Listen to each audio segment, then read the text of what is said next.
Hola chicos, today we're going to discuss el pasado participio, also known as the past participle, especially when it's used as an adjective. There are other usages, I'm going to briefly mention them, but we're going to concentrate on the usage of the past participle as an adjective.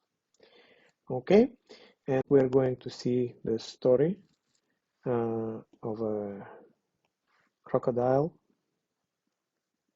Jose. Jose was a scaredy crocodile and he was afraid to swim. So let's see how he solved his problem, and we're going to see in that story the way to use past participles as adjectives. Okay? All right. So once upon a time there was a crocodile, Jose, and he was scared of water. He was afraid to swim, and therefore other crocodiles were occasionally laughing at him, making fun of him, because he was not great at swimming and he was afraid of water. It's kind of ludicrous for a crocodile to be afraid of water. So let's see what happened. So the crocodile Jose went to a famous witch of the village, and he asked her to prepare him a magic potion that would make him lose his fear of water, because he wanted to be a brave, powerful crocodile. Maybe even he wanted to become a captain. But with his fear of water, it was not possible. So she started to prepare magic potion. All right. So meanwhile, let's see. He is in her house, and we have here a few words that let's see if you know them or not. La ventana, the window. El cocodrilo, that's what Jose is. La bruja, the witch. La puerta, which is the door. Yeah? So note that because we're going to discuss in this lesson the adjectives in Spanish are either masculine or feminine, either plural or singular. So we are going to pay attention to this vocabulary that is going to be useful to us. All right. So the past participle in Spanish is a very useful verb form that can function as an adjective or as part of a perfect tense when used in conjunction with the verb haber. So let's take a look. You see here in English that these forms to open, the verb opened past participle, to scare, the verb scared past participle, to determine, verb determined past participle, to close and closed past participle. So note that in English, in order to create past participle, you just add ed, isn't it true? Yes. Unfortunately, there are many past participles that are irregular. For example, you don't say eated. That is not right. You have to learn certain past participles by heart. And it's the same thing in Spanish and in English. So you will remember that in both languages, there are some irregular forms. So in Spanish, the logic will be very similar. So let's see here. In Spanish, there are three groups of verbs, right? There is AR, ER, and IR. And for the past participle, we're going to group them in two forms. If the verb in Spanish ends on AR, then the past participle will end on ado. And if the verb in Spanish ends on ER and IR, then the past participle will end on ido. And that will work for all regular verbs, but not for the irregular verbs. So we have here la ventana. Let's actually start with la puerta. La puerta is feminine singular.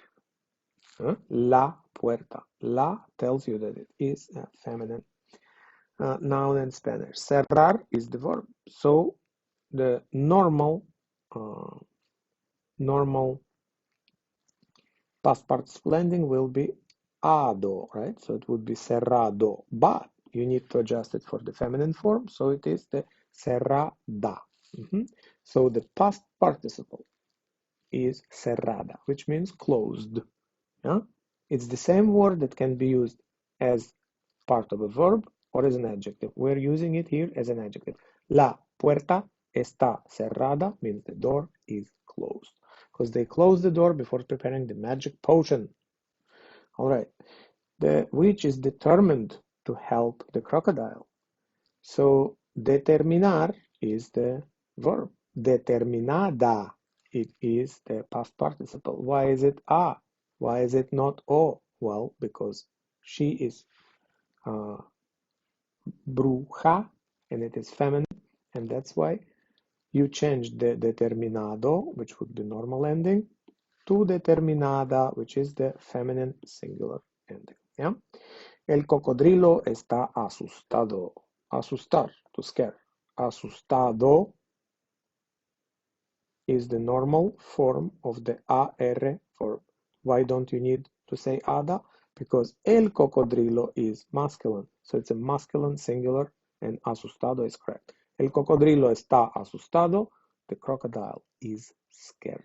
Because you remember that Jose was scared of water and of swimming. And then here you have another past participle, abierta. And this one does not follow the rules. Why? Because you see that it is, like in English, irregular. So abrir is to open. Abierta, it's the irregular past participle. These ones have to be learned by heart, just like in English. And there are not that many of them, but they need to be learned one by one. So what did we learn here? Three groups of verbs. For the past participle, they will be divided into groups, either ado or ido, and then you will need to adjust them for the number and the gender. All right. So let's see. The Jose drinks the magic potion, and he loses his fear, and he's not afraid of water anymore. So you have here a verb curar, to cure. You have here the verb beber, to drink. You have tomar, to drink or to take. Nadar means to swim. So here you can see how to create the past participles. Curar, curado. Why is it curado? Because it ends on AR. And then you remember that if the verb ends on AR, then curado will be the past participle form. Do you need to adjust it? No. Why? Because it's singular, masculine. El cocodrilo. Huh? So you leave it as curado. He is cured. Beber. How do you create it? It ends on ER, so it needs to have ido. So bebido, it will be taken, consumed. Beber is to drink. Tomar will be, you see the AR, and it will be tomado. And nadar will be nadado. Why? Because it is AR verb. So these ones are the past participle forms that can be used either as adjectives or they can be used as part of a perfect verb. For example, in English you say, he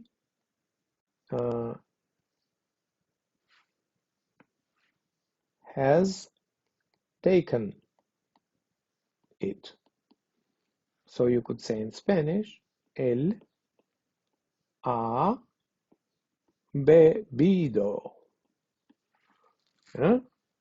or tomado.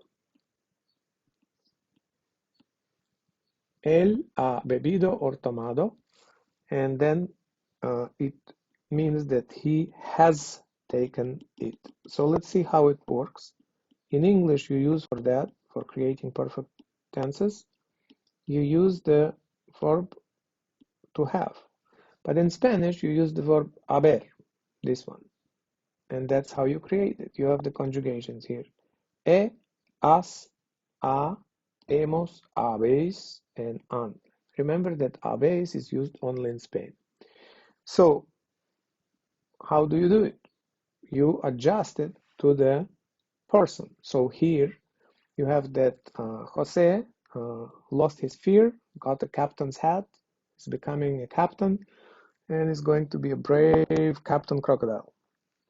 If you need to say that the witch has cured Jose, you would say ha curado.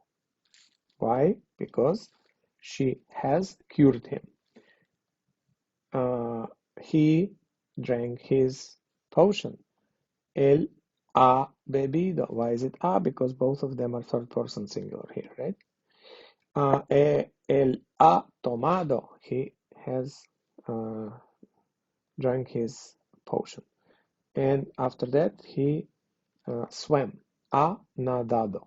So you could use it not only as the adjective, that past participle, you also could use it as the perfect tense.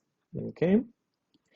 So let's see. And then they became great friends because she helped him so much and he lost his fear and they traveled together. And then maybe you can practice your past participle verbs and adjectives uh, uh, in create past participles here. For example, remember curar, to cure, it will be curado. And abrir, and then you remember that it's irregular, so it will be abierto. And beber will be bebido. So what have we learned in this lesson? We learned that past participle is a very useful form that could be used as an adjective, except it has to be adjusted for the number and the gender in Spanish, or it can be used for creating perfect tenses, as in English would be I have traveled, you have seen, and so forth. I hope it was clear, and if you need more examples, let me know, and I will record more lessons for you. Otherwise, ciao, pescao.